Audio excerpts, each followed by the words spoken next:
बिस्मिल्लाहिर्रहमानिर्रहीम। नाजरीन अस्सलाम वालेकुम। नाजरीन, आज एक अंदोखनाक वाक़या पेश आया जब सियालकोट के एक ही ख़ानदान यानी डस्का से ताल्लुक़ रखने वाले एक ही ख़ानदान के तकरीबन 18 अफराद जो है वो दरियाए सवात के बेरहम मौजों के नज़र हो गए। अब जो मैंने पूरा वो जो पता किया, वहाँ से लोगों से बात की, तो लग ऐसा रहा है कि इन बदकिस्मत ख़ानदान को मतलब 18 अफराद जो है ये भी कोई मानी रहे। 3 को रेस्क्यू किया गया है, रेस्ट जो है ना वो तमाशा देखते रहे। एक एक करके माँ, जिस तरह माँ की गोद से एक एक करके जो है ना वो दरियाए सवात लेके जा रहा था और रियासत तमाशा देख रहा था, पूरा सवात भी तमाशा देख रहा था। बड़ी बदकिस्मती की बात है।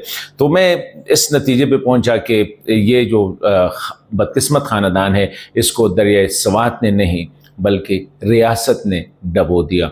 अभी अगर आप देखें दरियाए सवात को, तो ये जो फ़िज़ा गट है ये बिल्कुल मिंगवरा, आप समझ लें कि ये दरियाए सवात का बिल्कुल आखिरी अगरा के सवात में, ये ऊपर से कालाम से इंटर होता है दरियाए सवात में और फिर ये जाके मदयाना और इस तरह होता हुआ ये तकरीबन कम से कम 4-5 घंटे लगते हैं जब ये रेला आ रहा था फ़िज़ा गट पहुँचने के लिए।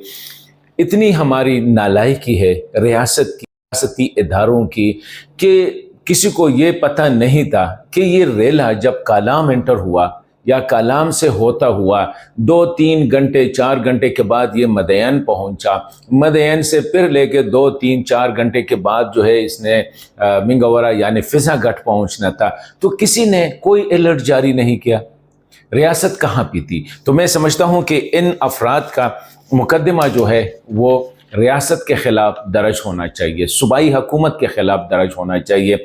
सुबह जब इन लोगों ने नाश्ता किया, खुशी खुशी से खूबसूरत सवात और दरिया सवात की खूबसूरत नज़ारे देखने के लिए ये निकल आए, सिर्फ इसलिए कि थोड़ा सा, क्योंकि उस वक्त दरिया में बहाव बहुत कम था।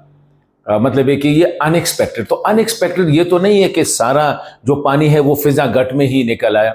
ये ऊपर से 6-7 घंटे का जो सवात ही में, डिस्ट्रिक्ट सवात ही में ये एंटर हुआ, तो ये जो कालाम से आ रहा था, मदयन से आ रहा था, नीचे आके जो है जब ये फ़िज़ा गट ख्वाजा खेला, मतलब है कि इन सारे इलाकों को ये कवर करके आके मिंगवरा पहुँच रहा है और किसी को पता नहीं होते। फिर ये बदकिस्मत ख़ानदान सुबह 8 बजे जब नाश्ता करते हैं, साथ ही दरिया सवात मतलब है कि होटल के सारे होटल जो है वो सवात के दरिया सवात के किनारे पे हैं, तो ये सेल्फी लेने के लिए गए, सारे इकट्ठे हो गए और इसमें रेला आ जाता है। जब रेला आ जाता है तो ये भी नहीं है कि ये फ़िज़ा गट जो है ना ये कहीं दूर दरिया सवात पे कहीं दूर वादियों में ये बिल्कुल मिंगवरा है। मतलब कि मिंगवरा शुरू होता है फ़िज़ा गट से ऑलमोस्ट। वहाँ पे रेस्क्यू को जब इन्फॉर्म किया गया तो रेस्क्यू पहुँचते पहुँचते जो है 1 घंटा लग जाता है। इसका मतलब ये है कि आपका डिप्टी कमिश्नर सोया हुआ था, आपका असिस्टेंट कमिश्नर सोया हुआ था, आपकी सारी रेस्क्यू टीम जो थी सोई हुई थी। हालांकि पीडीएमए और एनडीएमए ने बहुत 1 हफ्ता पहले अलर्ट जारी किया था कि 26 से लेकर 1 तक जो है ना ये ख़तरनाक हो सकते हैं, दरियाओं से आप दूर रहे। ना कोई सेक्शन 144, ना इंतज़ामिया की तरफ से, उनके अपने मज़े होते हैं। सारा तो इंतज़ामिया, हमारी सूबाई हुकूमत या मरकज़ी हुकूमत, उनका काम ऐसे कामों में अच्छा होता है कि जहाँ पे कुछ पैसे मिले। मैं तो समझता हूँ कि ये ना डिप्टी कमिश्नर आया ना असिस्टेंट, 1 घंटे बाद आपकी रेस्क्यू पहुँचती है। तो क्या इसका क्या इसका मतलब ये है कि इस बदकिस्मत ख़ानदान को अगर मरवाया है तो रियासत ने मरवाया है, ज़िली इंतज़ामिया ने मरवाया है। रेस्क्यू कहाँ पे थी? ये रेस्क्यू अगर सुबह छुट्टी का दिन था, ये भी नहीं है कि रास्ते में रश बहुत ज़्यादा था। छुट्टी के दिन वैसे भी स्कूल बंद, ऑफिस बंद, सब कुछ बंद, और अर्ली इन द मॉर्निंग। इसका मतलब ये है कि या तो इंटेंशनली इस तरह हुआ। देखिए कितना अफसोसनाक वाक़या। 18 अफराद वो एक टेले पे खड़े हैं, इसी साइड पे पानी, इसी साइड पे पानी, उससे तकरीबन चंद मीटर के फासले पर सैकड़ों लोग तमाशा देख रहे हैं, पुलिस भी खड़ी है, कोई कुछ भी नहीं कर सकता था। मैं तो कह सकता हूँ कि अगर सिर्फ रस्सी को भी फेंकते और एक एक बंदे को वो उस रस्सी के साथ बांध लेते, ज़्यादा से ज़्यादा क्या होता, हाथ टूट जाता, पाँव टूट जाता, लेकिन बंदे को तो रेस्क्यू किया जा सकता था। ریسکیو کیوں نہیں کیا گیا؟ میرے خیال میں یہ بہت بڑا سوال ہے، اور اس سوال کا جواب جو ہے ریاست نے دینا ہوگا۔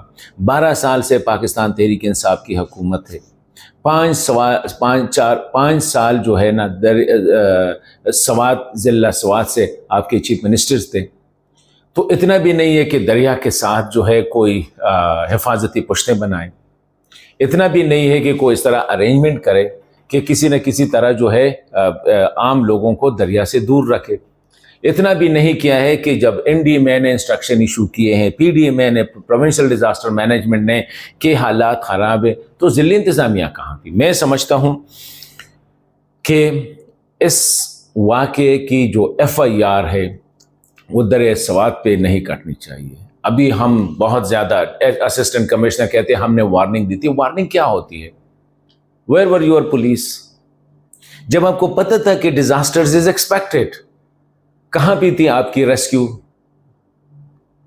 مطلب میں یہی کہتا ہوں کہ ان کی قتل میں ریاست ملوث ہے، صوبائی حکومت ملوث ہے، ڈسٹرکٹ ایڈمنسٹریشن ملوث ہے، ان سب پہ ایف آئی آر ہونا چاہیے۔ اگر اس طرح ایک دفعہ ہو جاتا، میرے خیال میں آئندہ کے لیے پھر یہ ریاست تھوڑی سی جھاگ جائے گی۔ اب کیا ہوگا؟ زیادہ سے زیادہ قدرت پہ ڈال دیں گے، بس اللہ کی طرف سے تھا، اللہ کو منظور تھا، ان کی یہاں تک زندگی تھی۔ ابھی مولوی بھی نکل آئیں گے، ہمارے سیاستدان بھی کہیں گے کہ بس ان کی اتنی عمر تھی اور یہی اللہ کو منظور تھا، یہی قدرت کو منظور تھا، یہی فطرت کو منظور تھا، اسی کانٹے میں ڈال کے بدقسمت خاندان چلا گیا۔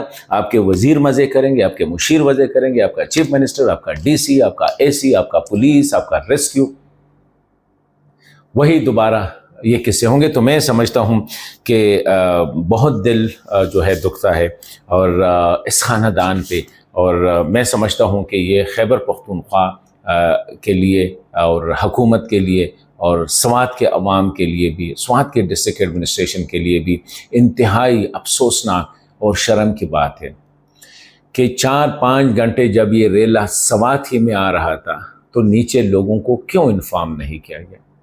پولیس کو کیوں الرٹ نہیں کیا گیا؟ ریسکیو کو کیوں الرٹ نہیں کیا گیا تھا؟ ڈپٹی کمشنر صاحب چھٹی پہ تھے، باقی انتظامیہ چھٹی پہ تھی، آج وہ چھٹی منا رہے تھے۔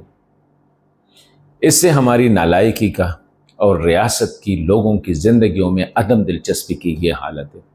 ریاست کے ساتھ لوگوں کو مارنے کے بہت زیادہ طریقے ہیں، اور یہی ایک طریقہ ہے کہ چھوڑ دے اپنی اس کے۔ تو میں سمجھتا ہوں کہ یہ واقعہ سوات کی تاریخ میں اندوہناک واقعہ ہے، اور کم از کم اگر ہم میں تھوڑی سی سیاستدانوں میں یا ہماری ایڈمنسٹریشن میں تھوڑی سی وہ ہوتی ریاست کے ساتھ، عوام کے ساتھ، تو اس پہ ایکشن ضرور بنتا ہے اور ٹف ایکشن بنتا ہے۔ آئندہ کے لیے اسی طرح یہ لاکھوں کی تنخواہیں، پرکس، پریویلیجز کس کام کے لیے؟ لوگوں کی زندگیاں بچانے کے لیے، اور یہ ہر سال یہ واقع ہو جاتے ہیں۔ اسی سال بھی ہوا، اور وجہ اس کے کہ ہم صوبائی حکومت علی امین خان کو یا محمود خان کو یا کسی اور کو ذمہ وار ٹھہرائے یا ریسکیو کو ٹھہرائے، بہتر ہے کہ اس کو بھی اللہ کے کاتے میں ڈال لیتے ہیں کہ یہی قدرت کو منظور تھا اور یہی ہو گیا۔ چیف منسٹر صاحب بھی یہی کہیں گے کہ دعا کرے یہ اللہ کو منظور تھا، ڈی سی صاحب آئیں گے دعا کرے بس یہ اللہ کو منظور تھا، ریسکیو والے آئیں گے دعا کرے اللہ کو منظور تھا، وزیر اعظم ادھر سے کہیں گے کہ بنوں کی یہی زندگی تھی۔ یہ ہماری پاکستانیوں کی حالت ہے، ہر ایک چیز اپنی نالائکی اور یہ اپنی جو چیزیں ہیں، بلنڈرز ہے، یہ ڈال لیتے ہیں اللہ کے کاتے میں، قدرت کے کاتے میں، اور ہم مبرہ ہوتے ہیں۔ پھر وہی خاری مغیلہ، پھر وہی قصہ چلتا رہتا ہے، کل کوئی اور بدقسمت خاندان اسی طرح نشانہ بنے۔